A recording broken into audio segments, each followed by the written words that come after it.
Le retour aux sources aussi consiste à, comment dire, le retour à la vision du monde des Africains. C'est-à-dire, tu dois te poser la question, comment, depuis 300 000 ans, mes ancêtres voyaient le monde?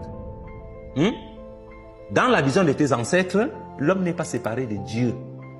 Il n'y a pas de péché ordinaire. Il n'y a pas de jardin d'Éden. C'est-à-dire, l'homme n'a jamais été séparé de Dieu. C'est pour ça qu'ils n'ont pas eu besoin de religion. Ils ont eu besoin de rituels. Tout est ritualisé parce que tout est sacré. Le rituel, c'est le haut lieu de la sacralité. Il y a un rituel pour tout. À la naissance, il y a un rituel. La naissance des jumeaux, il y a un rituel.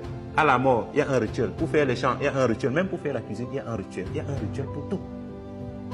Mais maintenant, donc, quand la colonisation arrive, on te fait comprendre que cette manière de faire, c'est de la barbarie. Pour adorer Dieu, toi, tu n'es pas sacré.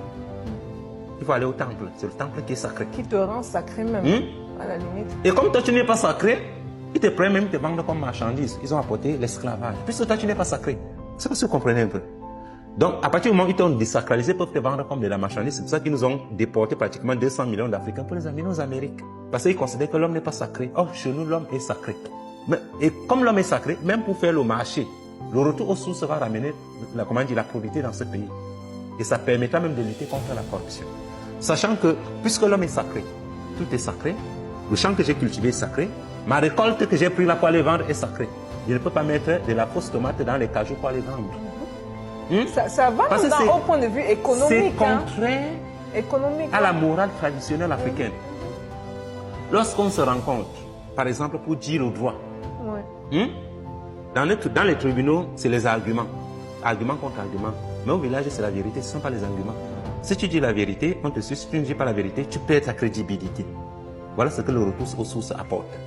C'est-à-dire la recherche d'une véritable justice. Voilà pourquoi dans nos villages, quand tu ne dis pas la vérité, on ne te donne pas la parole en public. Tu ne peux même pas présider un tribunal. Donc le retour aux sources a des implications même d'un point de vue de l'agencement des processus juridictionnels. C'est comment dire, des répercussions même dans l'organisation de l'administration de l'État. Le chef est un serviteur. Il est chef de tout ce qui existe sur la terre et au ciel. Il n'a pas pour but de s'enrichir. Avez-vous déjà entendu qu'un chef du village a vendu son village, il a fait en Europe? On va parler dans la politique, hein? Mais un ministre de la République peut prendre des milliards, il fuit pas aux États-Unis, il vous nargue sur les réseaux sociaux. C'est très vrai. Au village, le chef ne peut pas faire ça. Parce que s'il fait ça, c'est que c'est peine perdue.